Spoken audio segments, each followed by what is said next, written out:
আজকের এই ভিডিওতে আমরা রায়মার্টিন প্রশ্নবিচিত্রা 2025 মাধ্যমিক যে রায়মার্টিনে ভালো মান রয়েছে এখান থেকে রীতির টেস্টের জন্য তোমাদের জীবন বিজ্ঞানের 3 নম্বর স্কুল যে রয়েছে 213 নম্বর পেজে, তো এই প্রশ্নপত্রের উত্তর নিয়ে আলোচনা করব।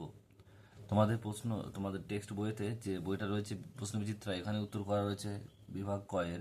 যদিও যাদের কাছে বই নেই তাদের জন্য আমি উত্তরটা বলে দিচ্ছি, দেখে নাও।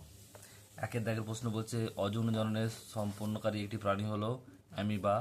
দুয়ের দাগের প্রশ্ন বলছে কোন সময়কালকে মানুষের মুখ্য বৃদ্ধিকাল বলে? বয়সন্ধিকাল। এরপর রয়েছে একটি পক্ষী পরাগী ফুল হলো, এটা হবে শিমুল। নেক্সট রয়েছে একের দাগের দুটি সংকর কালো গিনিপিগের সাথে মধ্যে সংকরণ ঘটালে প্রথম অপত্য জন্মতে সংকর কালো গিনিপিগ ভাগ হবে 50%। অপশান নাম্বার খ। মেন্ডেলের প্রথম সূত্রটি হলো পৃথকীভবন সূত্র। নেক্সট প্রশ্ন, হিমোগ্লোবিনের গঠনগত ত্রুটি দেখা যায় থ্যালাসেমিয়া রোগে। নেক্সট প্রশ্ন বলছে যোগ্যতামূলক প্রথম কথাটি সমর্থক হলেন ডারউইন। ঘোড়ার আদি পূর্বপুরুষ কোনটি? এটা হবে কি ইউহিপাস।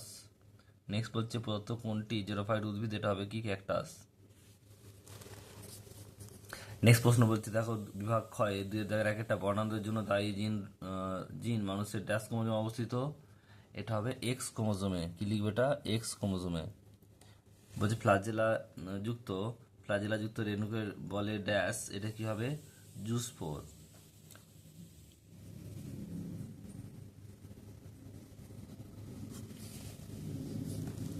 নেক্সট প্রশ্ন রয়েছে সত্য মিথ্যা লিখতে হবে। দুই দাগে 3 বলছে প্ল্যানেরিয়া পুনরুৎপাদন দেখা যায়, এটা সত্য। আর 2 দাগে 4 বলছে বংশগতির এককে মেন্ডেল জিন নামে অভিহিত করেছেন, এটা মিথ্যা হবে। জিন বলেনি, ফ্যাক্টর বলেছিলেন। নেক্সট প্রশ্ন রয়েছে দেখো স্তম্ভ মেলাতে হবে জেনেটিক কাউন্সিলিং, এটা হবে কি গ অর্থাৎ থ্যালাসেমিয়া।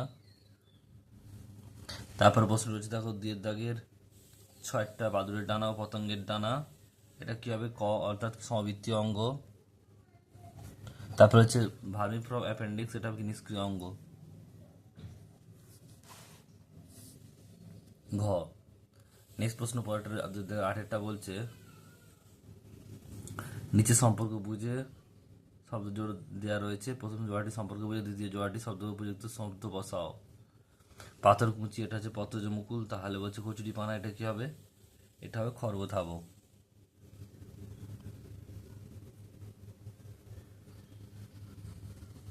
নেক্সট প্রশ্ন বলছে 2 দাগের 9টা শিম্পাঞ্জি কিভাবে শক্ত খোলা ভেঙে বাদাম খায়? এটা হবে পাথর ও নিহাই দ্বারা।